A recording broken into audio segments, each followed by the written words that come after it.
Okay, by now you should have chosen a niche. So you've gone through that process in the last phase where we talked about choosing a product.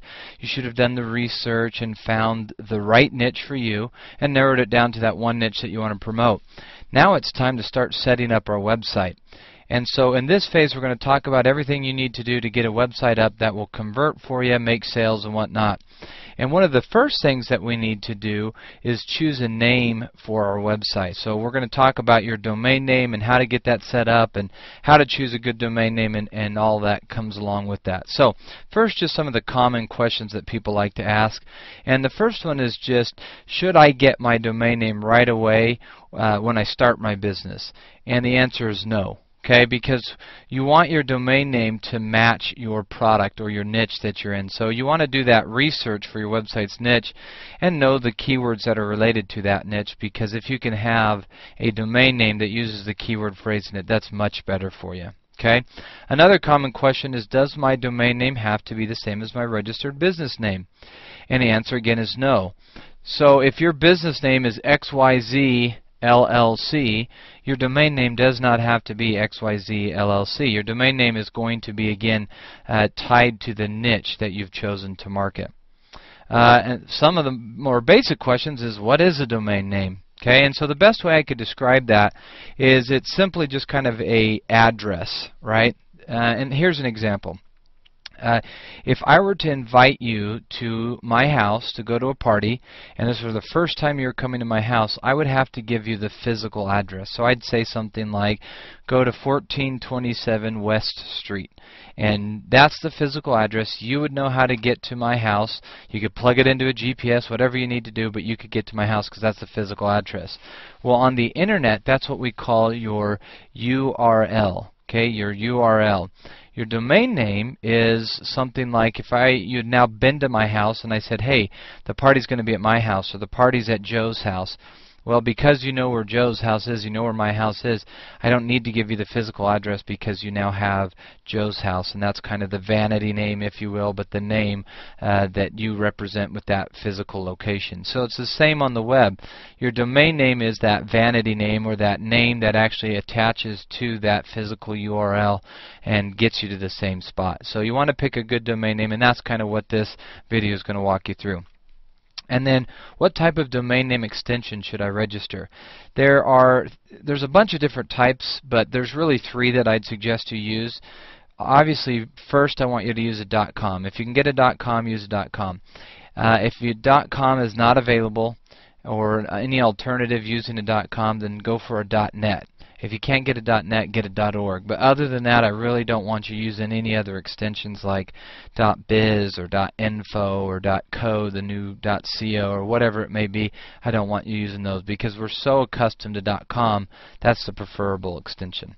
Okay, so really there's two options then when choosing the right domain name.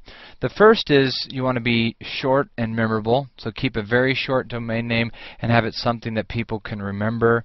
You know, Flickr, for example, even though they spell it incorrectly, people remember it and it's short, it's memorable. Google, for example, nobody knew the name Google before it came out. It's short, it's memorable, something like that. Now, it's pretty hard to find a really good short domain name nowadays, and so you may want to go with option number 2, which is have it be keyword rich.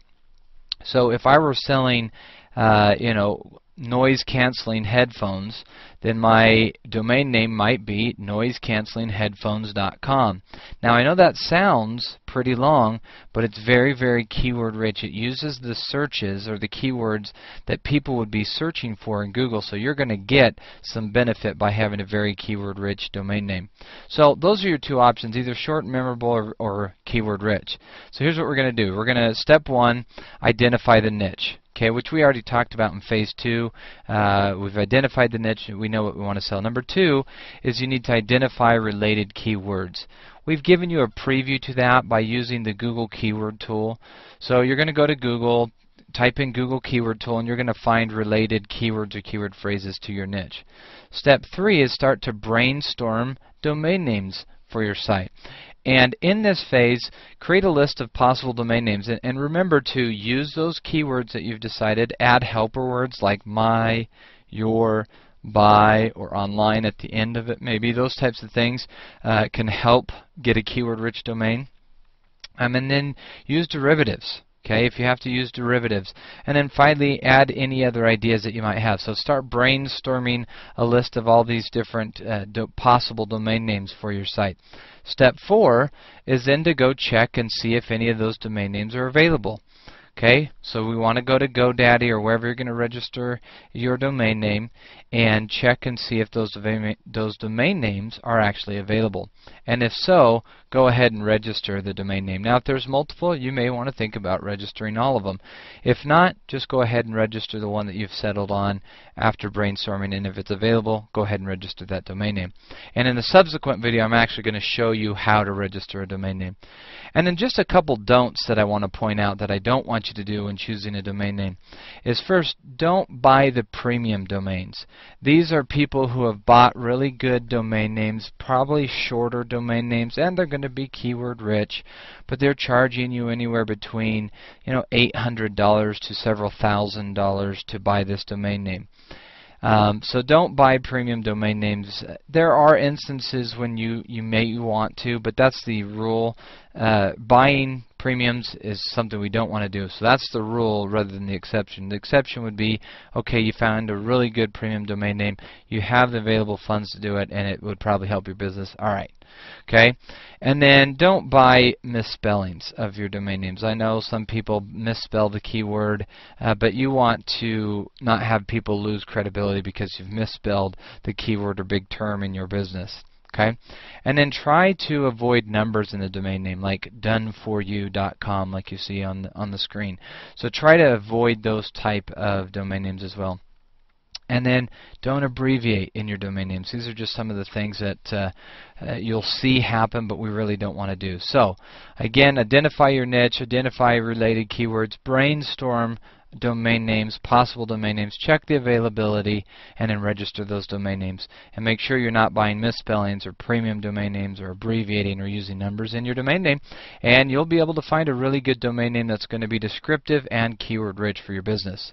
So, like I said, in the next video, I'm going to show you and walk you through the process of how to register a domain name. So we'll see you on that next video.